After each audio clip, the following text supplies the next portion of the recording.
All right, active weather coverage continues here on the Weather Network, and we are gearing up for a significant storm for the Prairies. Here's McGregor, Manitoba, and thank you, Judy, who runs a horse sanctuary there. We've got snow, freezing rain, strong winds all headed your way. All right, so we go to Vancouver, and for the last few days, Connor O'Donovan has been there covering the flooding situation throughout the lower mainland, the Fraser River.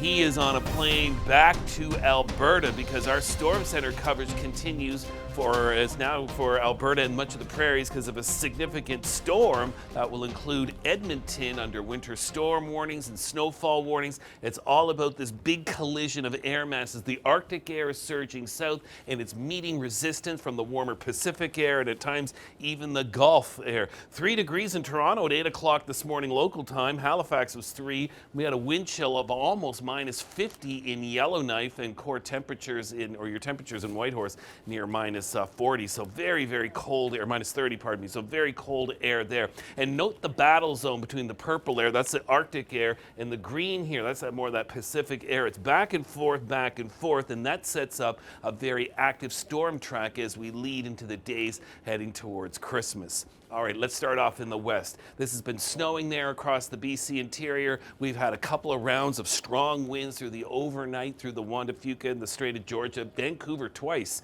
has had wind gusts around 76 kilometers per hour. And look at the snow. This is going to be between now and through Friday, 50 to 100 centimeters of snow for coastal mountain snow and 30 to 50 centimeters towards the Rockies. So great news for the ski hills, but with those lower freezing levels, that means the mountain passes are going to be treacherous, and they are this morning in the Coquihalla, Rogers Pass, Kootenay Pass as well. All right, let's talk snow east of the Rocky Mountains now. So this is this morning impacting you in Edmonton and Red Deer towards Lloydminster, Oyen, Drumheller. Could get into some of that freezing rain and snow. Note the rain here. Highway 3 there in southern Alberta. You're going to be looking at periods of rain and very strong wind. Regina on the cusp there of that freezing rain and snow, changing over to snow this evening. Brandon to Winnipeg, getting into your snowstorm there this evening and overnight. So things will improve tonight in Edmonton, and then another storm system comes in following almost the same track, maybe a little further north, on Friday as well.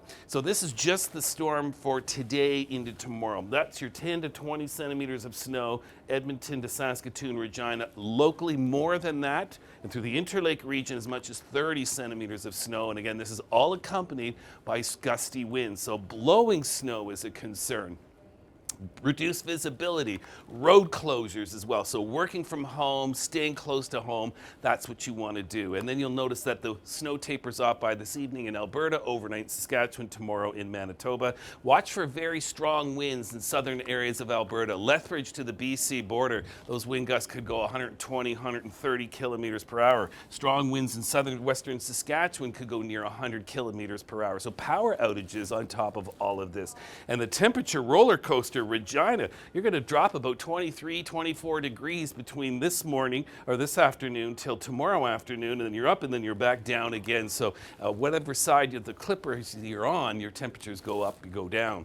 Northern Ontario, not to forget about you. You've got significant snow coming for overnight tonight and tomorrow afternoon. That's going to be 15 to 30 centimeters of snow, and then likely additional snow for northeastern Ontario by Friday, and you could be looking at upwards of 40, if not 50 centimeters of snow. So big swath from the Rocky Mountains to Lake Superior to James Bay. This is likely to be some snow that will keep you home. Birchie Bay, Newfoundland and Labrador, after those howling winds and you got into snow the other day, that storm has moved off. Temperatures on the east coast warming up. There's going to be some snow melt. Southern Ontario and southern Quebec. Look at that, 7 degrees in Toronto tomorrow, 3 in Ottawa, 2 in Montreal, 4 in Halifax Thursday, 12 on Friday, but that cooler air is coming back to the Great Lakes through the day Friday and Saturday, and that could mean more lake effect snow. So in the meantime, a bit of a rain-snow mix in the Maritimes, nothing to really be worried about. Northern Ontario, heavy snowstorm. Southern Ontario, late Thursday, Friday, rain, followed by a cool down.